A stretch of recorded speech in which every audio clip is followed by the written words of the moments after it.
L'élu, bienvenue. Bienvenue dans ce sanctuaire où la vérité ne demande aucune permission pour se dire. Pose ce que tu portes, l'authentique, même pour quelques minutes, et écoute. Ce qui va se dérouler ici n'est ni un sermon, ni une motivation de plus, ni un mantra creux que tu oublieras demain. C'est un miroir. Et dans ce miroir, tu vas reconnaître la blessure que tu n'osais nommer.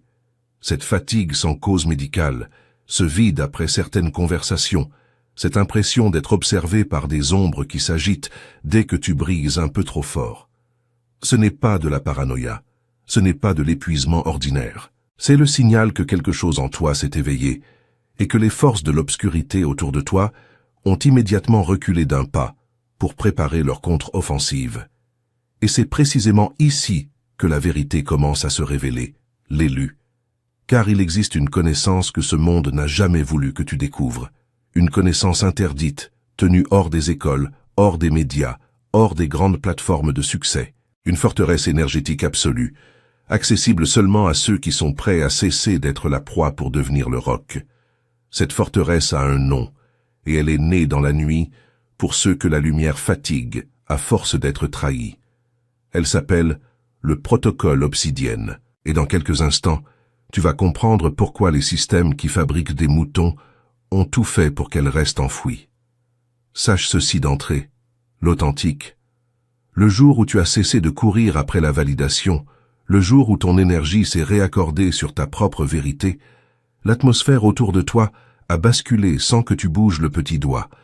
Des gens qui ne te regardaient jamais ont commencé à te fixer. Des gens qui ne t'imitaient jamais ont commencé à calquer ton rythme, ta posture, ton vocabulaire, comme s'ils répétaient pour une audition où on ne les a jamais convoqués. Et c'est presque comique, parce qu'ils s'exposent eux-mêmes sans s'en rendre compte. Ils essaient de reproduire une fréquence qui ne vient ni du bruit, ni du spectacle, ni de la performance. Elle vient de la manière dont tu penses, dont tu avances, et dont tu as appris à survivre à ce qui aurait dû t'anéantir. Voici une vérité que peu acceptent de regarder en face. L'être humain est câblé pour imiter ce qui l'intimide. Quand il ne peut pas comprendre la source d'un feu intérieur, il tente d'en reproduire l'enveloppe. C'est pour cela que leurs tentatives paraissent toujours un peu forcées, un peu décalées, un peu grotesques, parce qu'ils réagissent à une énergie dont ils n'ont pas les fondations internes pour porter le poids. C'est comme quelqu'un qui essayerait d'imiter le rugissement d'un lion alors qu'il n'a miaulé toute sa vie. Il essaie, bien sûr, mais le son sort de travers, en angle, et tout le monde l'entend sauf lui. Et c'est ici que la situation devient magnifique, l'élu. Tu n'es pas dehors à essayer d'impressionner qui que ce soit. Tu ne pousses, tu ne performes, tu ne supplies personne pour être reconnu. Ton énergie est simplement calibrée autrement. Ta croissance n'a pas suivi le calendrier qu'on attendait pour toi. Et c'est précisément ce qui ébranle l'identité de ceux qui t'entourent. Ils te voient évoluer. Ils sentent le déplacement. Et soudain, ils s'agitent. Ils t'étudient comme un manuel, tout en prétendant que c'est naturel, que c'est venu d'eux, que ça a toujours été là. C'est la raison pour laquelle toute cette scène ressemble à une mascarade silencieuse. Toi, tu opères depuis un écosystème intérieur stable, forgé par toi-même. Eux, ils avancent avec des gestes empruntés et une confiance recyclée. Et plus ils essaient de te suivre, plus il devient évident que vous n'êtes pas dans la même ligue, pas dans la même voie, pas alimenté par la même source. Regardons cela en profondeur, l'authentique, parce que la manière dont ils essaient de suivre ton énergie en ce moment même relève à la fois de la comédie, de la confusion et de l'auto-exposition involontaire. Premièrement, ils s'épuisent parce qu'ils répondent à une fréquence avec laquelle tu es né, et non à une compétence que tu as apprise. Beaucoup pensent qu'aligner leur énergie sur la tienne revient à copier ton style ou tes habitudes. Ils croient que s'ils marchent comme toi, s'ils parlent comme toi, s'ils imitent ta confiance de surface, ils atteindront ton niveau. Ce qu'ils ne comprennent pas, c'est que ton énergie n'est pas quelque chose que tu as ramassé dans le monde extérieur. C'est quelque chose qui était déjà planté en toi bien avant que tu saches à quel point c'était redoutable. Tu n'as pas étudié une formule. Tu as grandi vers toi-même. Tu n'as pas répété ta présence. Elle s'est développée à travers ta manière de penser, ta manière de ressentir, et la réponse unique que ton esprit donne à la vie. C'est cela qui les épuise. Ils essaient de faire écho à quelque chose qui ne vient pas de la surface de qui tu es, mais du noyau même de ton être. Ton énergie a des couches, l'élu, et la plupart des gens ne voient que la couche extérieure. Ils voient la confiance, mais pas les batailles internes que tu as conclues. Ils voient le calme, mais pas la résilience que tu as construite. Ils voient la direction, mais pas la lucidité que tu as dû arracher au monde pour la posséder. Quand ils tentent de reproduire ce qu'ils voient, ils ratent tout ce qui donne à cette énergie sa vraie puissance. Et parce qu'ils copient le produit fini au lieu du processus intérieur, leur version s'effondre au moindre coup de pression. Ils peuvent imiter ton ton, mais pas ton équilibre intérieur. Ils peuvent imiter tes mouvements, mais pas la vision qui les sous-tend. La vérité, l'authentique, c'est que ta fréquence a été forgée par des choses qu'ils ont évitées. Ta clarté est venue d'expériences qu'ils n'ont jamais affrontées. Ta présence a été sculptée dans des moments dont ils ont fui. Alors, pendant qu'ils s'affairent à étudier ton dernier pas, ils ne réalisent pas que ton énergie vient de ta manière de te comprendre, pas de ta manière de te produire pour les autres. Et c'est pour cela qu'ils ont l'air vidés pendant que tu as l'air naturel. Tu coules dans quelque chose d'authentique, quelque chose que tu n'as pas emprunté, quelque chose qui est synchronisé avec qui tu es vraiment. Ils se battent pour quelque chose qui n'est pas à eux. Et ce combat à lui seul expose la différence.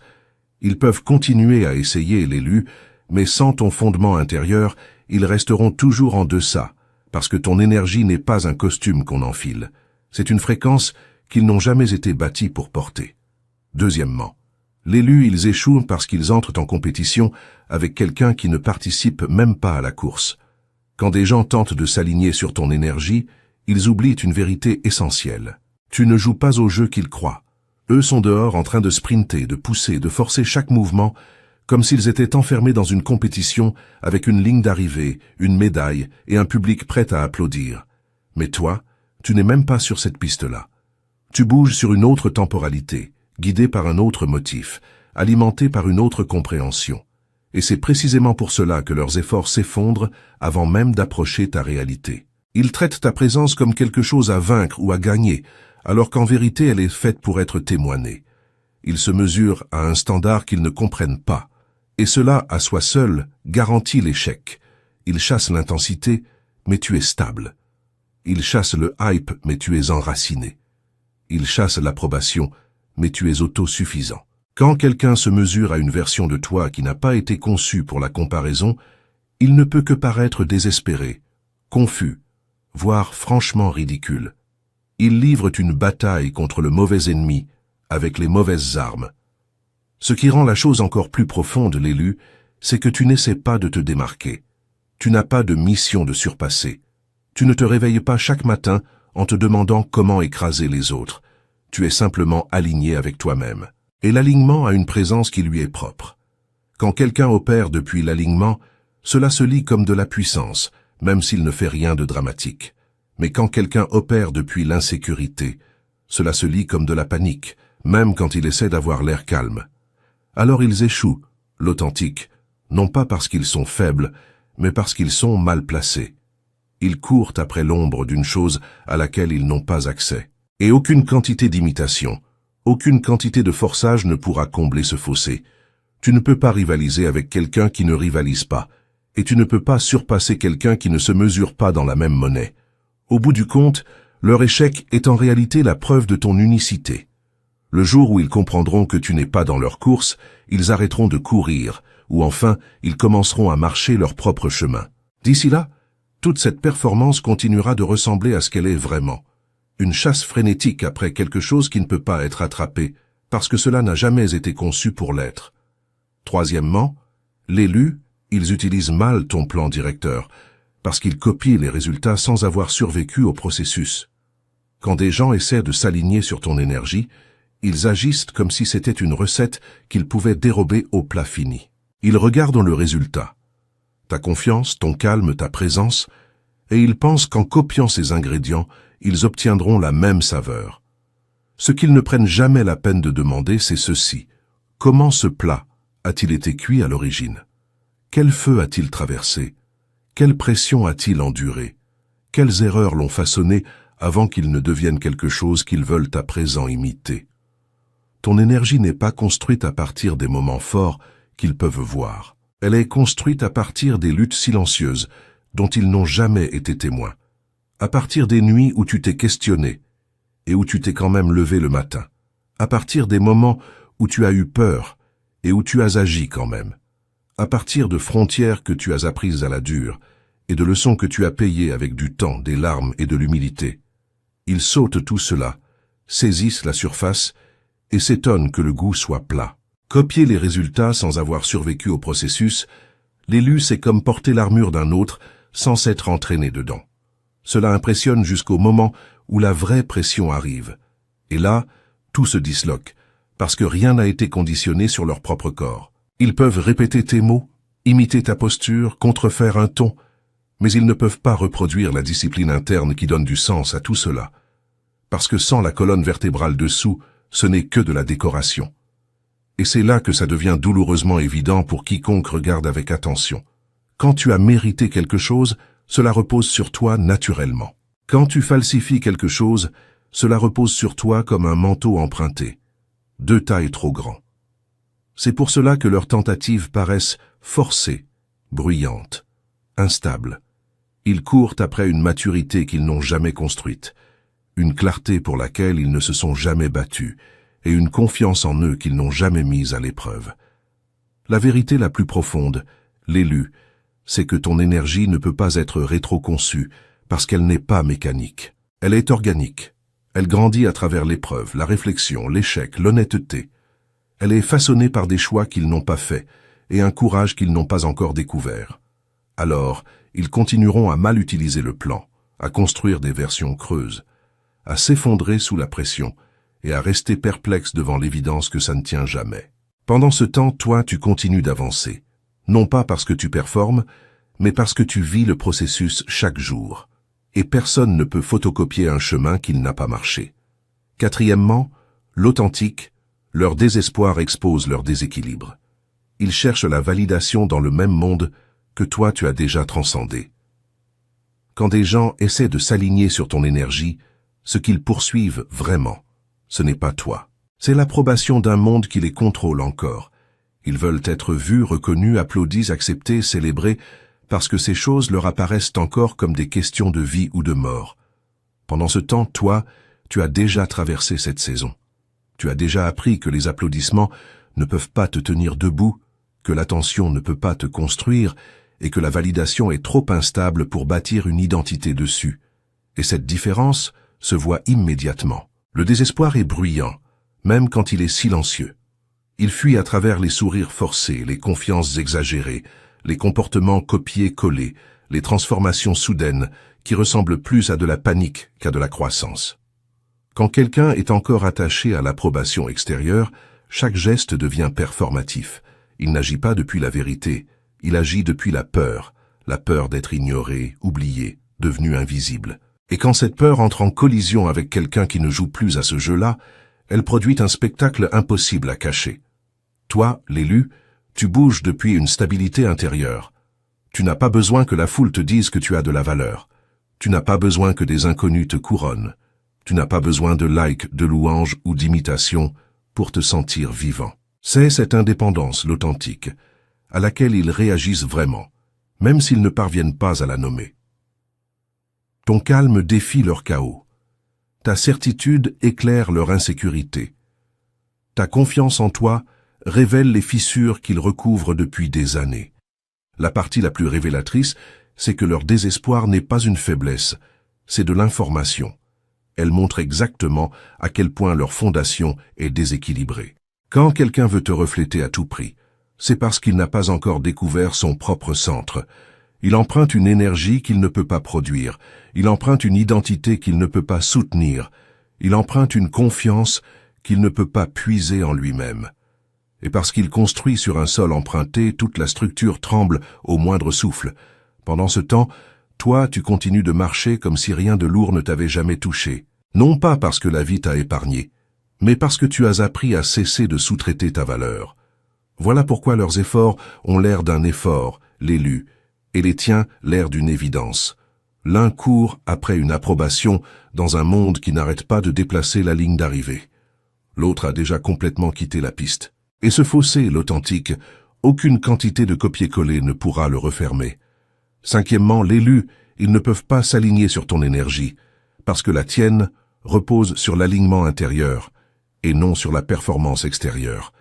La plupart des gens ne réalisent pas que ce qu'ils appellent énergie n'est la plupart du temps que performance.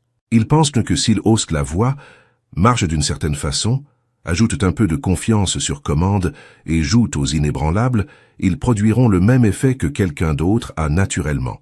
Mais la vraie énergie n'est pas un rôle. Elle n'est pas une chorégraphie.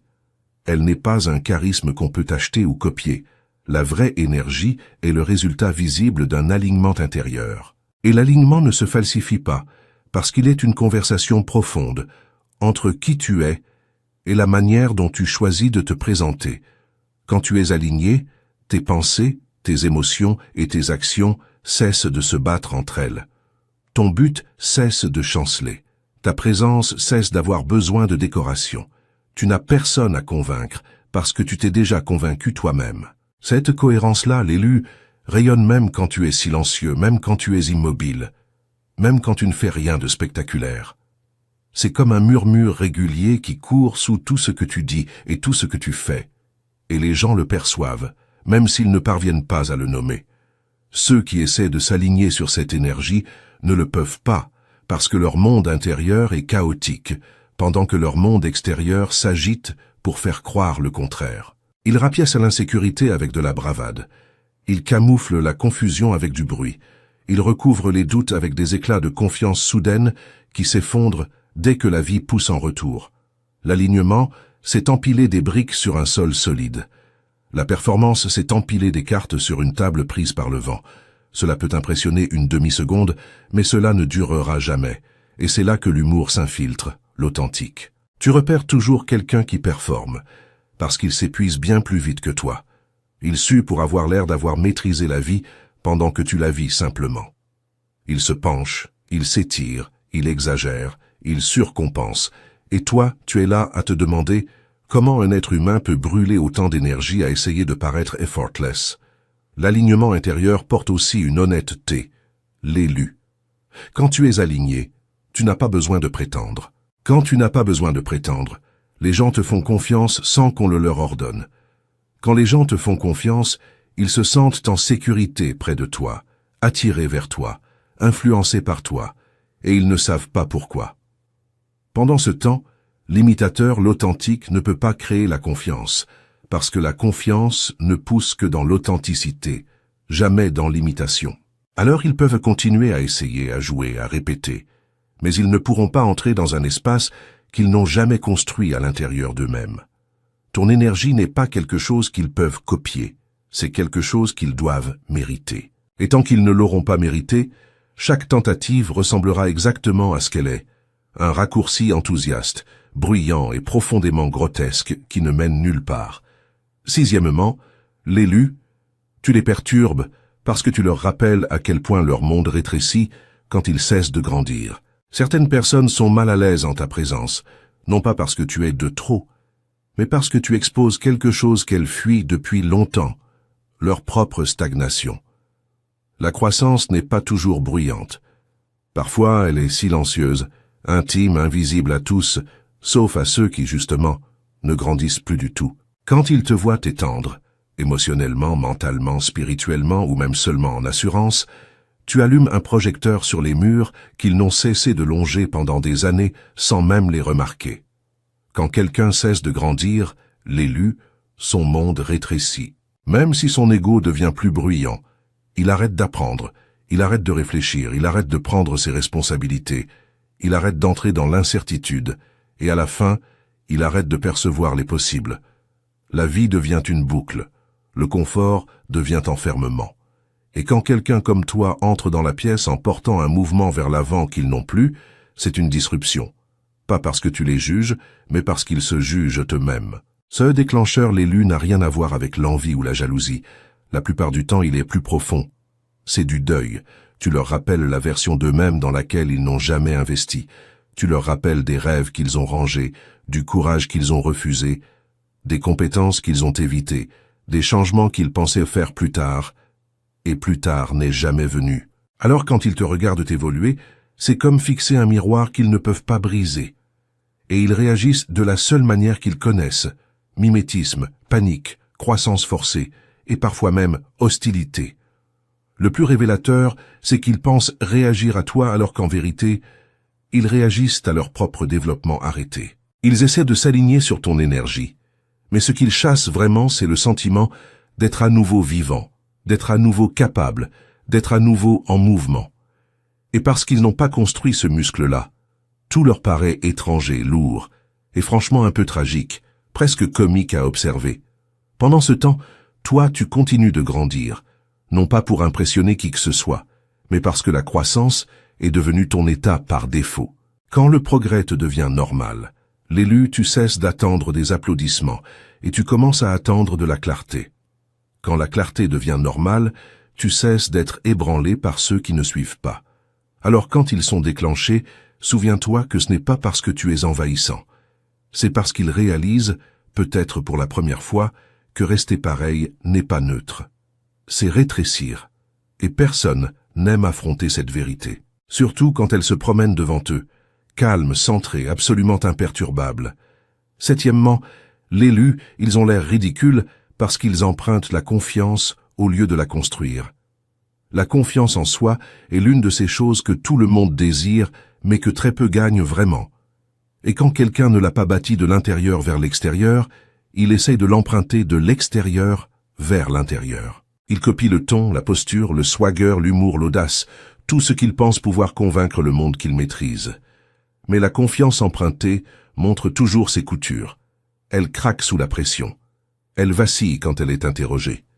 Elle s'effondre dès que la vie cesse d'applaudir. Quand tu construis ta confiance, l'élu, elle vient en général du fait d'avoir survécu à toi-même, du fait d'avoir fait des erreurs sans plier, du fait d'avoir parlé même quand ta voix tremblait, du fait d'avoir appris, échoué, ajusté, et d'être quand même resté debout. Cette confiance-là est logée dans tes os. Elle n'a pas besoin de crier, elle n'a pas besoin de rivaliser.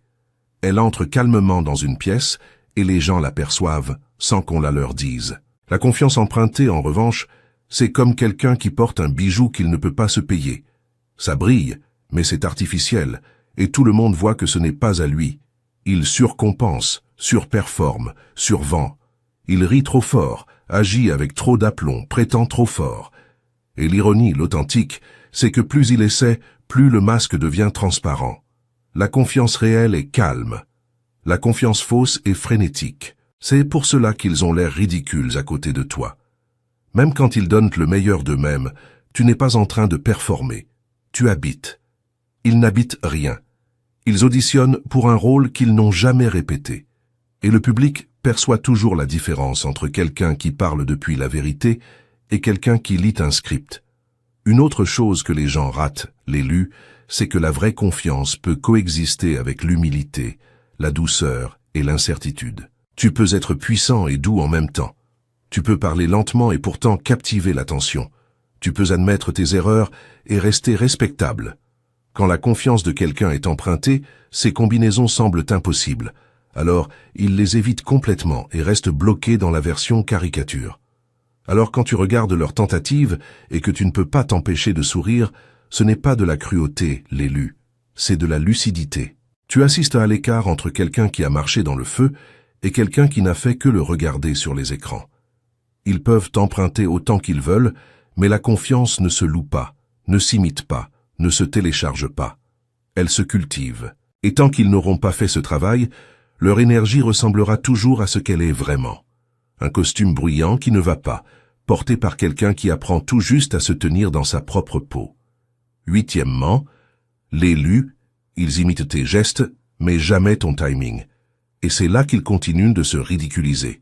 Le timing est la compétence silencieuse que personne n'enseigne et que personne ne peut copier. Les gens peuvent regarder ce que tu fais, mais ils ne peuvent pas sentir quand tu le fais. Ils peuvent imiter un geste, répéter une phrase, reproduire un style, mais ils ne peuvent pas entrer dans le rythme qui gouverne tes choix. Et ce fossé entre l'action et le timing, c'est là que l'imitation se fissure toujours. Quand tu es aligné avec toi-même, tu bouges quand c'est juste et non quand c'est impressionnant.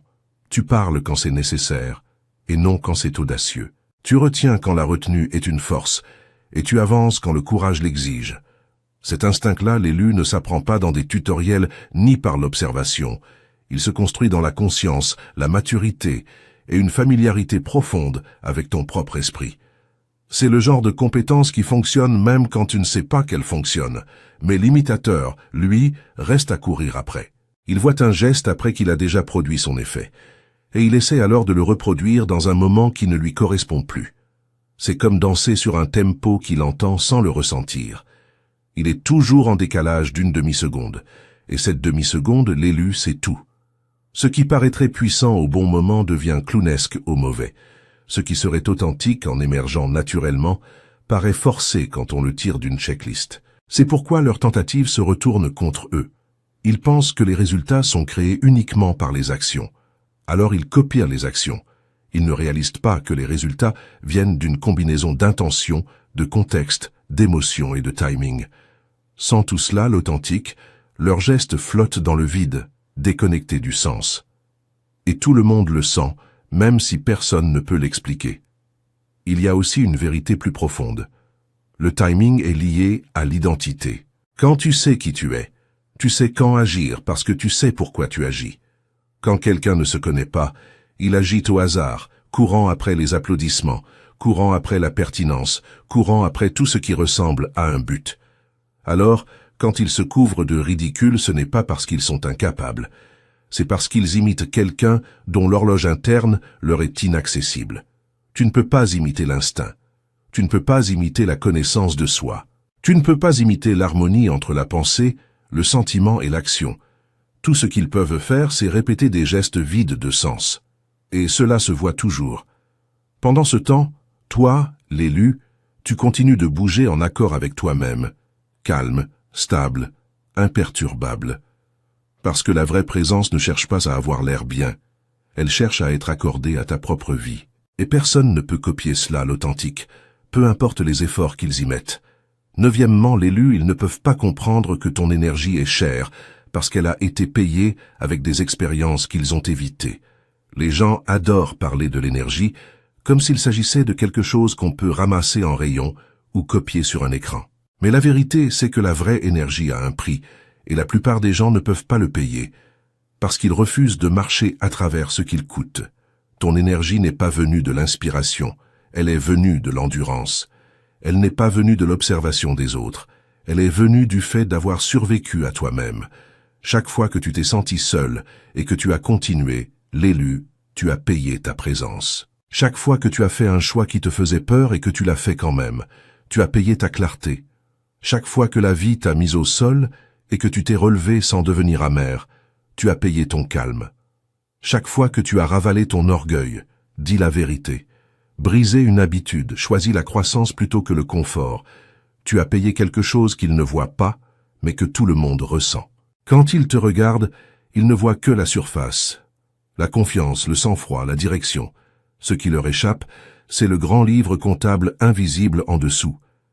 Ils ont raté les larmes que personne n'a vues, les erreurs dont personne n'a entendu parler, la discipline que personne n'a applaudie, la confrontation avec toi-même qui t'a rendu humble, le courage qui t'a recablé. Ces expériences-là, l'élu, sont la vraie monnaie. Sans elles, ce qu'ils essaient d'imiter revient à citer une sagesse qu'ils n'ont pas vécue.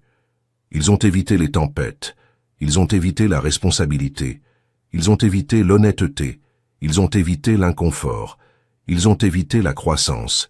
Et parce qu'ils ont évité tout cela, ils ont aussi évité la transformation qui vient après. Alors quand ils se sentent attirés par ton énergie, ils confondent l'attirance avec la possibilité. Ils pensent qu'ils peuvent sauter le prix et obtenir le produit. Mais la vie ne fonctionne pas comme ça. On ne triche pas avec la profondeur. On ne fait pas de cosplay de maturité. On ne répète pas la résilience. On ne télécharge pas le courage. Ces choses se gagnent en temps réel, avec de vraies conséquences, avec une vraie conscience de soi, et avec un vrai sacrifice. C'est pour cela que leurs tentatives ont toujours l'air bon marché à côté des tiennes, non pas parce qu'ils sont faibles, mais parce qu'ils sont sous-financés. Ils essaient de dépenser une monnaie qu'ils n'ont jamais gagnée. Et tant qu'ils ne seront pas prêts à marcher à travers ce que tu as traversé, ils continueront de ressembler à quelqu'un qui porte un manteau de luxe trouvé dans une fripe. Impressionnant de loin, mais qui tombe en pièces de près. Pendant ce temps, toi, tu portes ton énergie comme un vétéran porte ses histoires. Calmement, naturellement, et avec un poids qu'aucune imitation ne pourra porter. 10e, l'élu. Il joue de la force pendant que tu portes la résilience. Et c'est pour cela que le fossé ne peut pas se combler. La force est quelque chose qu'on peut jouer. Elle est bruyante, visible, dramatique, facile à imiter. Tu peux arborer une posture, lever le menton, parler avec aplomb, prétendre que tu es imperturbable et convaincre une foule un instant que tu es bâti comme la pierre. Mais la résilience, l'authentique, ne se joue pas, parce qu'elle ne concerne pas la manière dont tu ressembles quand tout est calme. Elle concerne la manière dont tu te comportes quand tout s'effondre et que personne ne regarde. Quand quelqu'un joue la force, il te montre la bande-annonce. Il te donne la version éditée, la phrase confiante, l'expression dure, le ton « je vais bien ». Mais tu repères toujours que c'est de la performance, parce que cela craque sous la plus petite pression. Un défi surgit, une contradiction apparaît, un échec touche et soudain toute cette force fond en panique, en défense ou en silence. La résilience est différente. La résilience se construit dans les longues séquences que personne ne publie en ligne. Elle se construit dans les décisions que tu as prises, quand tu aurais pu abandonner et que tu ne l'as pas fait. Elle se construit en tirant leçon des erreurs au lieu de les cacher. Elle se construit en restant assez souple pour grandir et assez solide pour ne pas s'effondrer. Elle n'est pas tape à l'œil, l'élu, mais elle est inébranlable. Elle avance lentement, sûrement, et avec un but, parce qu'elle a été trempée dans un vrai feu. C'est pour cela qu'ils ne parviennent pas à combler le fossé, peu importe leurs efforts. Ils peuvent imiter la pose, mais pas l'histoire. Ils peuvent copier le ton, mais pas l'endurance. Ils peuvent crier, mais ils ne peuvent pas rester debout quand le bruit se tait et que la vie exige quelque chose de plus profond d'eux.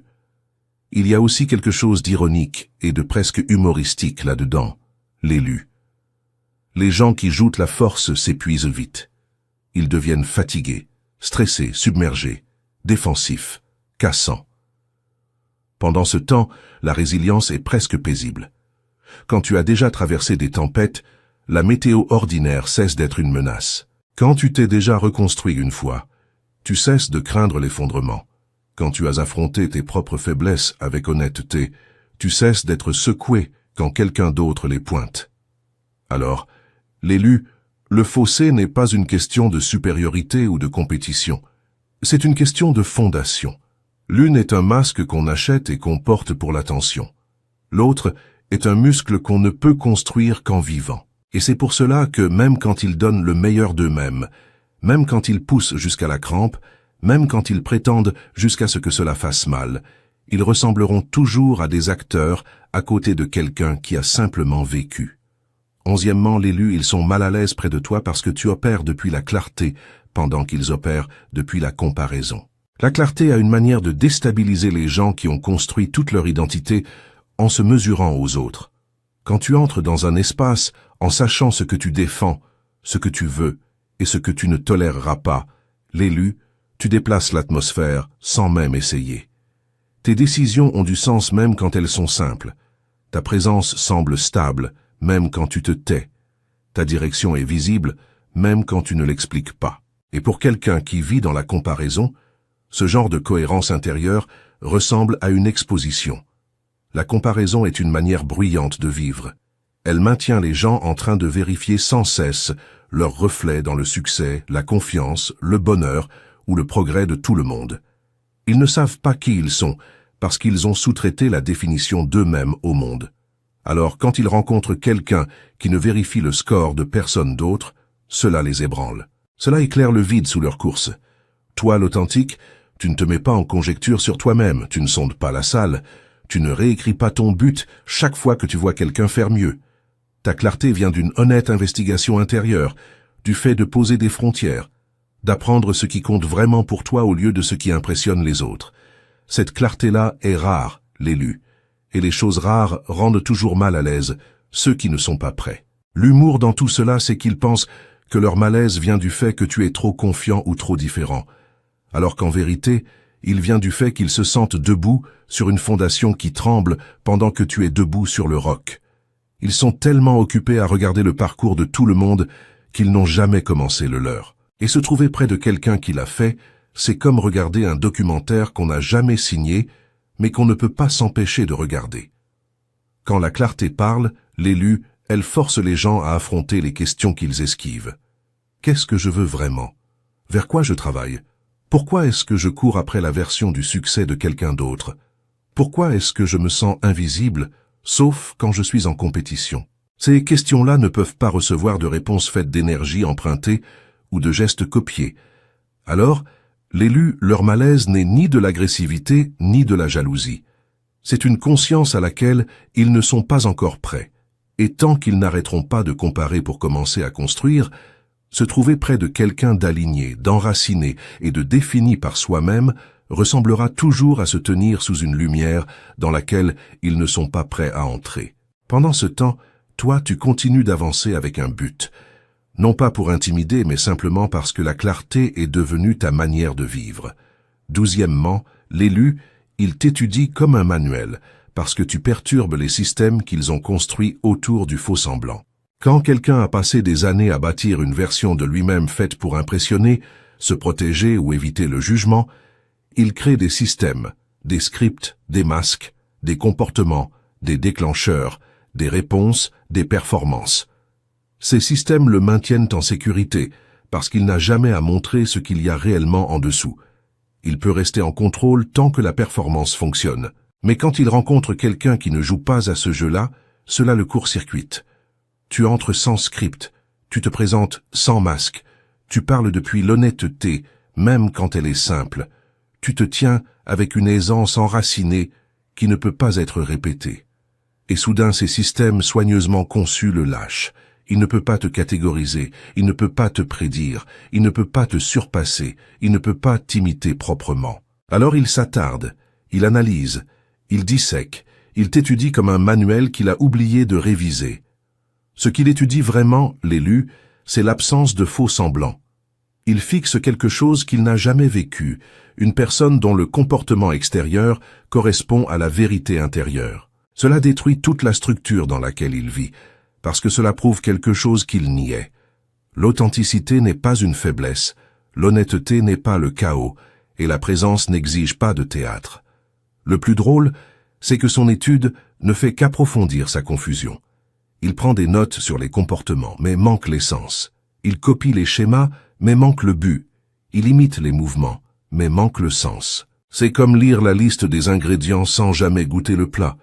Il peut répéter les étapes et finir quand même avec quelque chose qui ne ressemble même pas à ce qu'il voulait. Pendant ce temps, toi, tu ne sais même pas que tu es étudié. Tu es simplement toi-même. Et cela seul suffit à révéler à quel point il a passé sa vie à prétendre. Quand quelqu'un cesse de prétendre, cela devient un miroir. Et les miroirs sont inconfortables pour ceux qui ont vécu en costume trop longtemps. C'est pour cela qu'ils sont secoués. C'est pour cela qu'ils ont l'air ridicules. C'est pour cela que leurs tentatives sonnent creux. Parce que l'authenticité n'est pas une technique. On ne peut pas l'apprendre en te regardant. On ne peut pas la rétro-concevoir. On ne peut pas tricher pour l'obtenir. L'authenticité ne peut se construire qu'en retirant le masque, pas en copiant le visage de quelqu'un d'autre. Et tant qu'ils ne le font pas, ils continueront de t'étudier, de te courir après, de te copier, tout en manquant la seule leçon que tu ne peux pas enseigner. Cessez de prétendre, et vous arrêterez enfin de ressembler à des acteurs en représentation. 13e, l'élu, leur besoin de s'aligner sur ton énergie, révèle qu'ils n'ont jamais découvert la leur. Il y a quelque chose de profondément révélateur chez quelqu'un qui se sent tiré à imiter l'énergie d'une autre personne. Ce n'est pas de l'admiration, ce n'est pas de l'inspiration, c'est un aveu. Cela dit sans prononcer un seul mot, « Je ne sais pas qui je suis, alors je vais emprunter qui tu es en attendant de comprendre. » Et cette vérité se montre dans chaque geste exagéré, dans chaque bascule soudaine de personnalité, dans chaque éclat dramatique de confiance qui n'atterrit pas tout à fait. Quand tu découvres ta propre énergie, l'élu, tu cesses d'avoir besoin de repères. Tu cesses d'avoir besoin de modèles. Tu cesses d'avoir besoin de regarder autour pour avoir la permission ou la direction. Ta présence devient un sous-produit de ta stabilité intérieure, et non un effet de ta conscience de toi-même. Tu agis parce que cela s'aligne avec toi, et non parce que cela impressionne quelqu'un d'autre. Et quand quelqu'un grandit ainsi, cela rayonne d'une manière qu'aucune imitation ne peut reproduire. Mais quand quelqu'un ne s'est pas découvert l'authentique, il a l'impression de marcher à travers la vie sans boussole. Tout semble incertain. Tout ressemble à du tâtonnement. Chaque interaction devient un test qu'il pourrait échouer. Alors quand il voit quelqu'un qui semble sûr, enraciné, authentique ou puissant, il s'y accroche comme un navire dans le brouillard s'accroche à un phare. Il pense que s'il peut copier la lumière, il se sentira en sécurité lui aussi. Le problème, l'élu, c'est que l'identité n'est pas quelque chose qu'on peut photocopier. On ne peut pas l'emprunter, on ne peut pas la louer, on ne peut pas l'imiter assez longtemps pour qu'elle devienne sienne. L'identité grandit lentement à travers l'honnêteté, les erreurs, la curiosité et le courage. Elle grandit quand tu cesses de demander « Comment devrais-je agir ?» et que tu commences à demander « Qui suis-je ?» quand personne ne regarde. La plupart des gens fuient ces questions, parce qu'elles exigent de la patience et de l'inconfort. Alors, l'élu, leur besoin frénétique de s'aligner sur ton énergie n'a rien à voir avec toi. Ils parlent du vide qu'ils craignent d'admettre à l'intérieur d'eux. Et l'ironie la plus profonde, c'est que plus ils chassent ton énergie, plus ils s'éloignent de la leur. Ils deviennent un miroir qui réfléchit quelqu'un d'autre au lieu de devenir quelque chose de réel.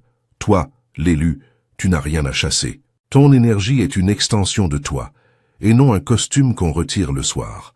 Et c'est pour cela qu'elle touche les gens, qu'elle les ancre, qu'elle les inspire, et parfois qu'elle les met mal à l'aise.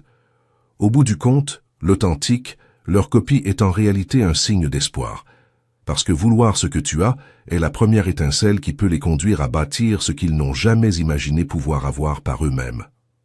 Tout ce qu'ils ont à faire, c'est arrêter de copier assez longtemps pour commencer à se découvrir. 14e, l'élu, ils ont l'air ridicules parce que ta présence rend l'imitation impossible. Tu ne projettes pas d'énergie, l'authentique, tu décales des environnements. La plupart des gens pensent que l'énergie est quelque chose qu'on montre. Ils la traitent comme un projecteur qu'on allume et qu'on éteint, comme une performance qu'on peut répéter. Mais ce qu'il manque, c'est que la vraie présence ne se projette pas. Elle est catalytique, elle change la température d'une pièce sans effort. Elle fait bouger les conversations sans les forcer. Elle stabilise les gens sans les sermonner. Ce n'est pas quelque chose que tu diffuses, c'est quelque chose que tu portes et les gens le perçoivent avant même de le comprendre. Quand quelqu'un possède ce genre de présence, l'élu, il n'a pas besoin de hausser la voix, d'adopter une posture ou d'inventer de la confiance. L'environnement lui répond, parce que son état interne est cohérent, honnête et enraciné. Cette cohérence-là interagit avec les autres personnes et déplace tout l'espace. C'est pour cela que certaines personnes entrent dans une pièce et que tout semble différent, même si elles n'ont pas prononcé un seul mot. Maintenant, l'élu, imagine quelqu'un qui essaie d'imiter cela. Il peut copier des actions, mais il ne peut pas copier l'impact. Il peut imiter des gestes, mais il ne peut pas imiter l'atmosphère. Il peut faire semblant d'être calme, mais il ne peut pas créer le calme. Il peut faire semblant d'être puissant, mais il ne peut pas faire sentir aux autres qu'ils sont en sécurité, vus ou respectés juste par son existence. Ces effets-là, l'authentique, viennent de la profondeur, pas de la décoration. Alors quand il essaie, c'est comme regarder quelqu'un feindre la gravité. Il saute, il s'agite, il force, il exagère, et l'environnement reste exactement le même, parce qu'on ne feint pas quelque chose qui vient de l'alignement, de l'expérience, de l'honnêteté et de la conscience de soi. Le résultat est toujours le même. Il a l'air ridicule, non pas parce qu'il est absurde, mais parce qu'il chasse quelque chose qu'on ne peut pas copier de l'extérieur vers l'intérieur. Le plus révélateur, c'est que tu ne fais rien d'extraordinaire. Tu es simplement intégré. Ton esprit, tes émotions et tes actions sont assez alignés pour que les gens le perçoivent comme une vibration basse qu'ils ne peuvent pas couper. Et quand quelqu'un, sans cette intégration-là, essaie de reproduire l'effet, l'élu, c'est comme essayer d'imiter une tempête en secouant un arrosoir. Alors ils peuvent continuer à essayer, ils peuvent continuer à étudier, ils peuvent continuer à répéter, mais tant qu'ils n'auront pas construit la structure interne qui déplace naturellement les environnements, leur imitation s'arrêtera toujours à la surface. Pendant ce temps, toi, tu continues de marcher à travers la vie, non pas en projetant de l'énergie, mais en altérant l'espace sans effort, sans équivoque, et d'une manière qu'aucun copieur ne pourra jamais reproduire. Quand tu prends du recul, l'élu, une vérité devient impossible à manquer. Ce que les gens chassent, ce n'est pas ta personnalité, c'est ton alignement. Ils ne sont pas attirés par la manière dont tu agis, mais par la manière dont tu as grandi. Ils ne te copient pas parce que tu es cool, mais parce que tu leur rappelles une version d'eux-mêmes qu'ils n'ont jamais appris à construire. Et peu importe à quel point ils imitent, peu importe à quel point ils performent avec bruit, peu importe combien de gestes ils empruntent, ils ne peuvent pas reproduire quelque chose qui a été gagné dans le silence, vécu à travers le chaos, façonné par l'honnêteté et maintenu par la conscience de soi. Ton énergie n'est pas une tendance, l'authentique. Elle n'est pas un costume. Elle n'est pas un tour. Elle est l'aboutissement de choix, d'endurance, de clarté, de résilience, d'identité et de croissance. C'est le travail invisible qui se présente comme une présence visible. Et c'est pour cela qu'ils ont l'air ridicules, épuisés, désespérés ou décalés. Ils chassent une destination sans marcher la route. Que ceci soit le rappel caché sous tout ce bruit, l'élu, tu n'as pas à rivaliser, à performer ni à imiter qui que ce soit pour être puissant. Tu n'as pas à t'expliquer pour être compris. Et tu n'as certainement pas à courir après une énergie quand tu peux la construire. Reste aligné, reste vrai, reste toi. Parce que cela seul est plus disruptif, plus inspirant et plus magnétique que tout ce qu'ils peuvent imiter. L'élu, si ses paroles ont touché quelque chose de vrai en toi, faisant quelque chose de plus qu'un frisson de passage. Ces vérités, l'authentique, ne survivent dans l'ombre que parce que des élus éveillés, des gens qui reconnaissent leur propre lumière, choisissent de soutenir ces recherches indépendantes qui parlent sans filtre et sans peur. Une recherche libre coûte parce qu'elle refuse de se vendre. Et chaque don, même modeste, même silencieux, maintient la flamme vivante dans l'obscurité pour ceux qui viendront après toi. Si cette mission a allumé quelque chose en toi, tu peux la soutenir de manière discrète par le lien de don glissé juste en dessous dans le commentaire épinglé. Et sache ceci avant de partir, l'élu. Adopter le protocole Obsidienne, c'est bien plus qu'une discipline. C'est la confirmation finale de ta propre puissance. C'est le moment où tu décides que ton énergie t'appartient, qu'aucun vampire émotionnel n'aura plus jamais accès à ce feu sans ton autorisation. Le protocole Obsidienne met fin à l'exploitation. Il restaure ce qui t'a été volé ces dernières années par de faux amis, des relations à sens unique, des projecteurs qui se sont nourris de ta lumière. Il transforme ta sensibilité en forteresse imprenable et ta grâce en armure vivante. Deviens comme la pierre d'obsidienne noire, impénétrable, solide, capable d'absorber toute négativité sans jamais se briser. C'est ton droit de naissance. Reprends-le maintenant. Alors l'élu, tu es à un embranchement, et c'est ici que tout se joue. Tu as devant toi 2 chemins, et chaque chemin est un acte de souveraineté. Le premier chemin, c'est sceller absolument ton aura, stopper définitivement le vol énergétique dont tu as été la cible, et télécharger l'e-book Le Protocole Obsidienne. Le manuel y est. Le bouclier t'attend. Le second chemin, c'est soutenir les enquêtes menées dans l'ombre grâce aux liens de dons, pour que d'autres élus éveillés trouvent leur propre armure avant qu'il ne soit trop tard. Tout ce que tu as à faire, c'est descendre dans le commentaire épinglé sous cette vidéo. Tout y est.